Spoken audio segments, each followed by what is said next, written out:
Bonjour tout le monde et bienvenue à cet épisode BookTube.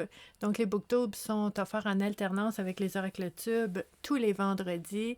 Donc à l'alternance, je vous présente soit un livre qui est inspirant, qui peut nous aider dans notre cheminement personnel ou à faire des belles réflexions qui peuvent nous amener à de belles prises de conscience. Et les oracles tubes, c'est pour vous présenter des jeux de cartes oracles qui peuvent nous aider à faire des belles prises de conscience en lien avec les thématiques qu'on peut retrouver dans les jeux de cartes oracles, donc qu'on peut aussi utiliser dans notre cheminement personnel. Si vous êtes ici sur la communauté Vivre à coup de cœur, c'est parce que vous appréciez tout ce qui touche au bien-être, à la santé mentale et au cheminement personnel. Mon nom, c'est Stéphanie, et puis moi, je suis intervenante psychosociale, j'accompagne les gens depuis 28 ans maintenant, et tous les jours, sur la communauté Vivre à coup de cœur, je vous partage différents outils, des approches, des techniques, des réflexions, des exercices, des conférences, des informations pour pouvoir aider à découvrir un peu ce qu'on porte en soi, mieux se connaître, mieux se comprendre aussi dans nos relations, dans nos choix, dans nos décisions aussi. Donc aujourd'hui, je vais vous présenter un tout petit livre très, très, très évocateur. Et en fait, ça a pris un moment avant que j'en fasse un booktube parce que je me demandais comment j'allais faire. Quand je vous présente des booktubes, habituellement, ça fait plus de 5 ans qu'on fait ça, aux 2 semaines, puis je vous lis des extraits du livre. Bon, ça, c'est parfait, mais ce livre-là, il est tellement court que je me suis dit, je peux pas lire le livre au complet, ça marche pas. Donc, comment je vais faire? Et puis, ce que j'ai décidé, c'est que j'ai choisi quelques éléments dont je vais vous partager et il restera à vous de voir si c'est quelque chose qui vous intéresse puis comment vous aimeriez continuer à l'explorer. Donc, pourquoi je vous dis c'est court? En fait, c'est un livre de haïku.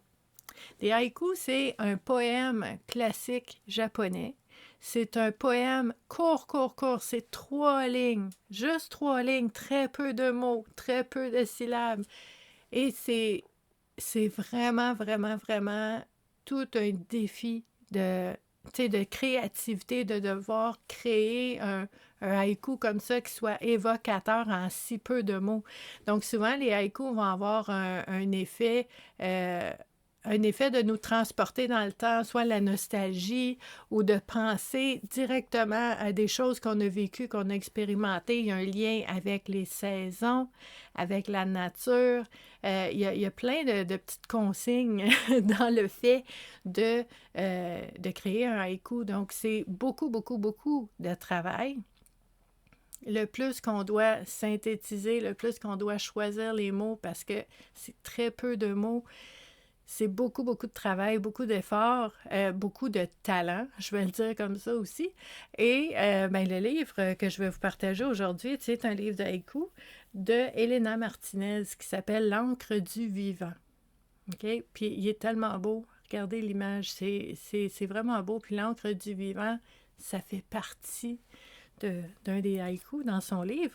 Je veux vous montrer aussi à l'arrière. Regardez, on a Elena ici. Salut!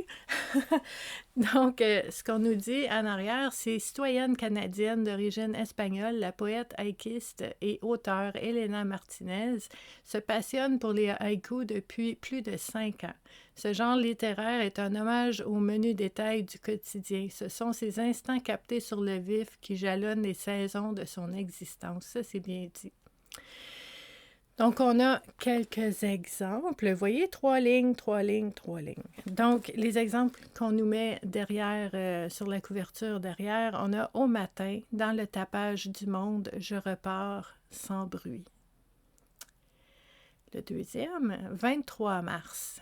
L'hiver n'a pas dit son dernier mot. M'appelle non plus. Vous voyez comment c'est évocateur de la vraie vie, là. On se voit, on s'imagine, on se voit très clairement en situation. Quand un haïku est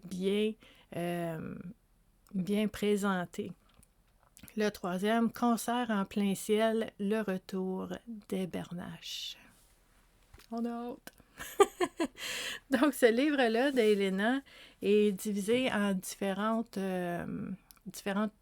catégories des chapitres, je vais dire.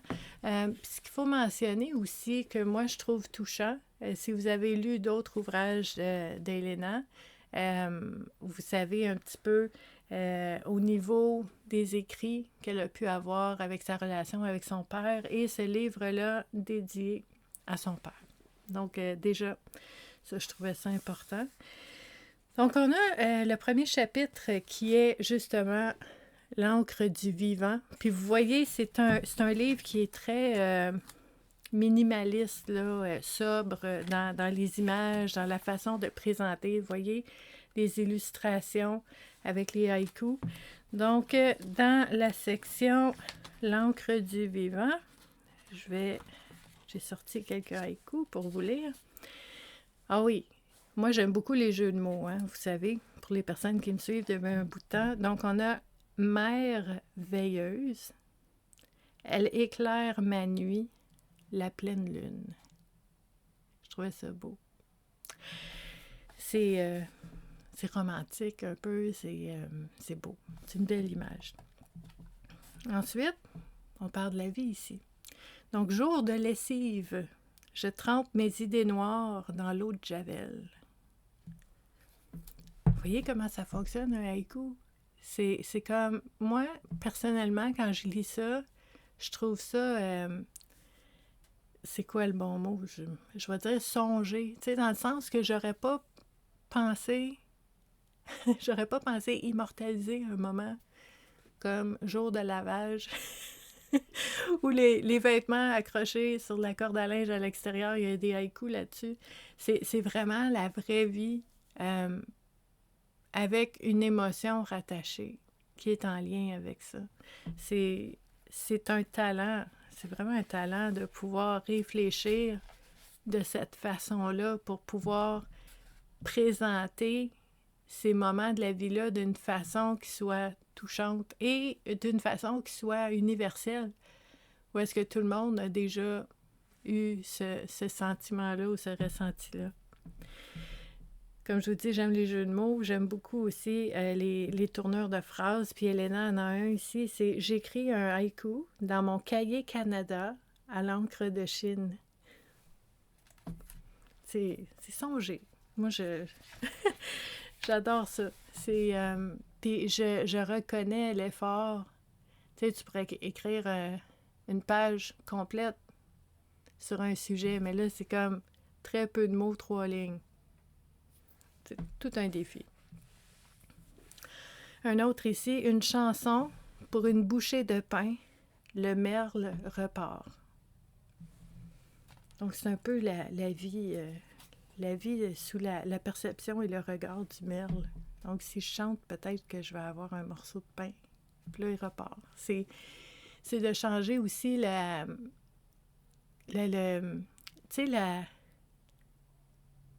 l'espace de vision, tu sais, de dire, bon, ben, mon point de perception est à travers mes yeux, mais si je change mon point de perception pour essayer de voir ce qui se passe sous l'œil de l'oiseau, sous l'œil de la lune, qu'est-ce que la lune voit quand moi je dors? Qu'est-ce que le vent peut ressentir quand il passe proche de moi? C'est de changer l'angle de perception. C'est magnifique. C'est magnifique. Donc, un autre chapitre ici, Midi au cadran. Donc, Midi au cadran, on a quelques haïkus que je voulais vous partager aussi. On a tes grandes mains sur mon tout petit corps, poupée cassée.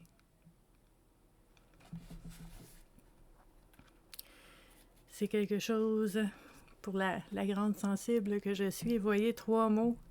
3 lignes. Puis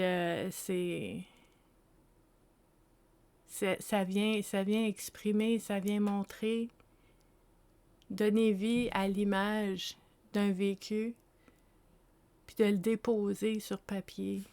C'est beau, ça fait du bien.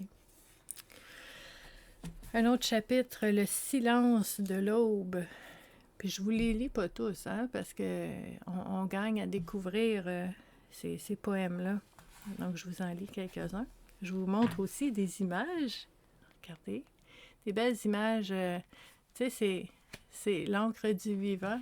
Donc, des images à l'encre qui ont été faites. C'est vraiment beau. Qui ont été faites par... Ah, c'est pas en arrière que c'est écrit. Je pense que c'est Jonathan Brunel qui a fait les images. Donc, le petit haïku ici qui nous dit « Chemin du retour, entre nous un silence en dit long. » On a déjà vécu ça à différents moments. Un autre, 18 heures, je t'attends à la gare, la journée va bon train. Ça, j'adore ça. Ça c'est mon genre de haïku. Ça, là, je trouve ça... C'est quoi le mot en français? C'est clever, c'est intelligent, c'est d'utiliser les images et les mots. I love it. C'est beau. Ensuite, on a un autre chapitre qui s'appelle Monochrome, qui va très bien avec notre image ici. Donc, on a un petit haïku qui nous dit « Petit déjeuner, avec la belle famille, je marche sur des œufs. » Vous avez déjà vécu ça? Voyons. Voyez comment est-ce qu'on peut prendre un événement de la vie puis faire quelque chose avec qui est touchant, qui est évocateur, puis que tout le monde reconnaît, tout le monde connaît. Et ensuite, encore un beau jeu de mots que j'aime beaucoup. En bonne compagnie, boire un allongé au lit. Ensuite, ça, je trouve ça touchant. Il faut savoir aussi que Elena Martinez, poétesse, écrivaine, auteure et aussi intervenante sociale. Donc, le dernier haïku. Un sans-abri contre un mur d'indifférence s'endort. Donc, il y a une belle façon avec les haïkus de pouvoir sensibiliser aussi face à la réalité des choses qu'on voit tous les jours, mais qu'on gagne à vraiment aller ressentir et explorer. Donc, si vous aimez les haïkus ou si c'est la première fois que vous entendez parler de ça et que ça vous intéresse, je vais vous mettre le lien sous la vidéo pour en savoir un petit peu plus sur Elena et sur ce livre-là. Et mais si vous voulez explorer plein d'éléments à tous les jours, en fait, qui sont en lien avec le bien-être, la santé mentale et le cheminement personnel, je vais aussi vous mettre sous la vidéo différents endroits, différentes plateformes où est-ce que vous pouvez joindre la communauté Vivre à coup de cœur pour pouvoir explorer différentes facettes du cheminement personnel ensemble. Donc, je vous remercie beaucoup d'avoir été là, puis je vous dis à la prochaine. Bye!